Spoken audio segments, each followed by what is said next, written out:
C'est confirmé, Maman Blanche arrive à Lubumbashi, au Congo démocratique.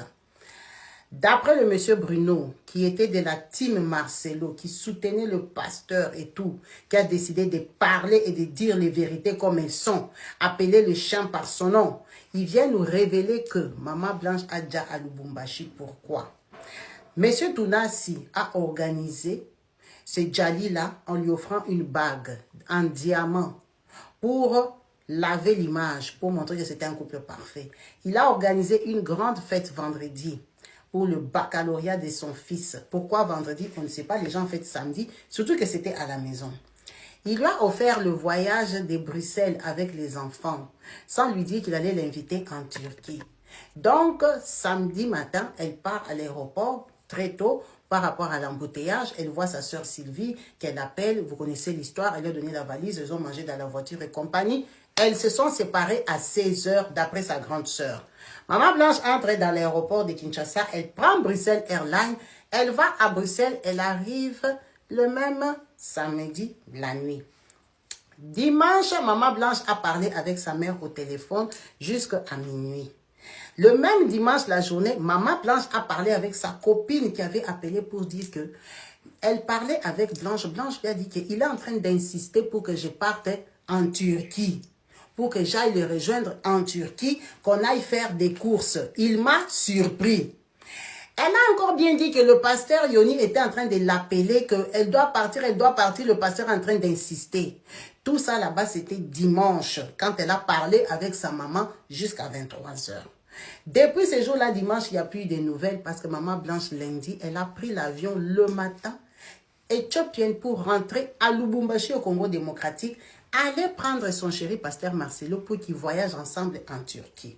C'est pour ça que, ce même lundi-là, le pasteur Yoni a pris les enfants, il est parti avec eux en Turquie, il a juste aidé à amener les enfants en Turquie parce qu'elle a dû faire un voyage express à Lubumbashi. Ils ne vont pas repayer 4 billets pour aller chercher papa et puis revoyager en sachant qu'ils voyagent en première classe. Donc, elle a dit, toi pars avec les enfants en Turquie, moi je pars prendre papa à Lubumbashi, on prend le vol, on part en Turquie, on se retrouve en Turquie. C'est comme ça qu'elle se retrouve à Lubumbashi.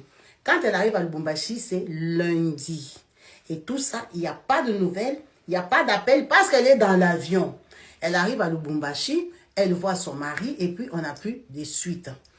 Son mari prend le vol cargo, donc avion personnel. Cargo, air cargo, qui les ramène à Kinshasa lundi après-midi, en fin d'après-midi.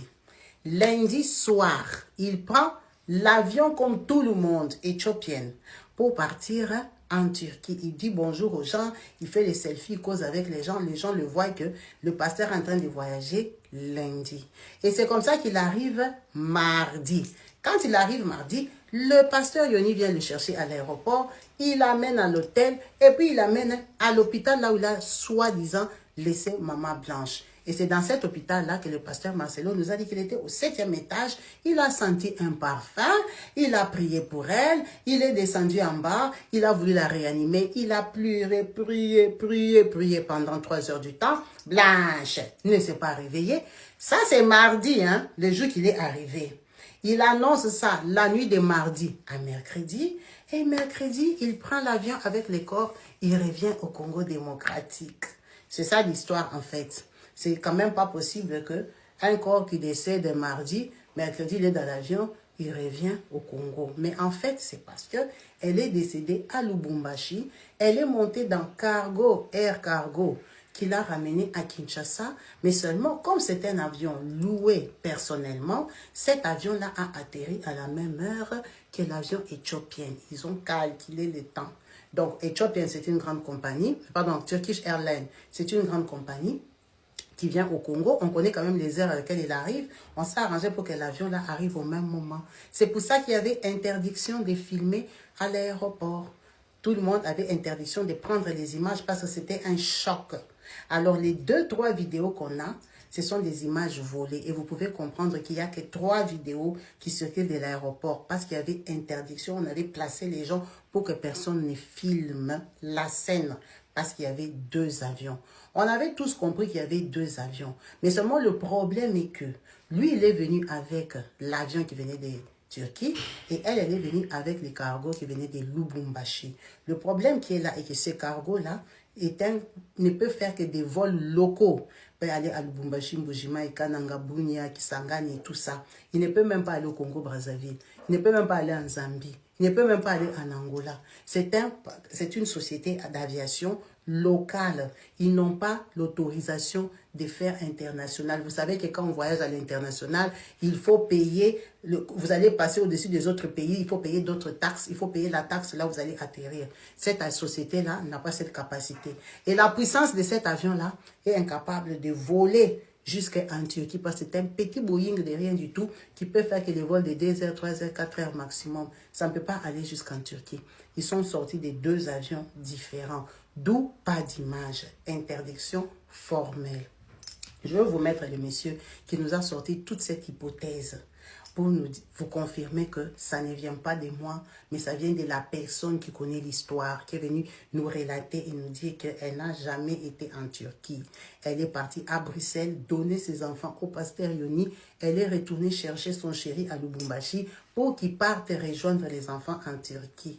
On l'écoute et on regarde. De sa femme, Marcelo l'a commencé depuis des mois avant.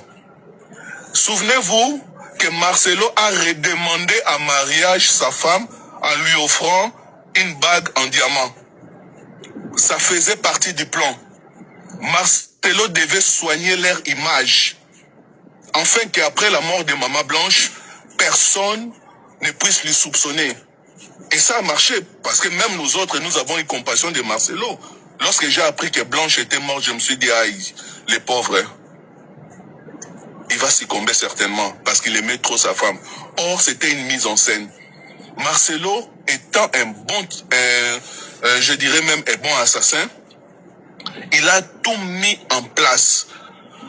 Et j'irais même jusqu'à dire que Maman Blanche, la veille de son voyage, elle ne savait pas qu'elle allait voyager. Elle avait dit, bon, moi et mon mari, voilà, là maintenant nous sommes en bon terme, mais voilà, mon mari vient de m'offrir une bague à diamant, c'est de bonnes surprises. Voilà, elle avait confiance totale à son mari et elle s'est rendue. Mais, si vous regardez les rares images que nous avons, les rares images, parce que il y avait une interdiction formelle à l'aéroport de pouvoir filmer. Ils ont posté des agents de sécurité afin de surveiller que personne ne puisse filmer. Mais les rares images que nous avons, vous allez vous rendre compte que cela s'est joué avec les agents, les chefs de l'aéroport. Ils savaient très bien que ces corps ne provenaient pas de la Turquie, car ces corps ne cadrent pas aux normes de la Turquie. Je vous dis. Donc, c'est un complot de haut niveau. C'est un complot de haut niveau. De haut niveau. Voilà pourquoi Marcelo, la veille du départ de Maman Blanche, a prêché par rapport à Étienne. Et dans sa prédication, Marcelo nous a dit quoi? Non, Dieu lui a envoyé Paul pour éliminer Étienne. Et il dit que Étienne, ça peut être la femme que tu aimes ou un homme que tu aimes. Et je prie que Dieu vous envoie aussi des Sauls qui éliminera vos Étiennes. C'est ça. En fait, Marcelo a croisé ce pasteur-là de Lubumbashi qui est proche du pouvoir en place, qui lui a aidé dans ce sens-là. Il a tellement de relations, ils ont camouflé la cercueil de Maman Blanche. Souvenez-vous que Maman Sylvie a dit aussi une chose, que le corps de Maman Blanche n'était pas dans un cercueil réglementaire. Ce n'était pas un cercueil réglementaire, non.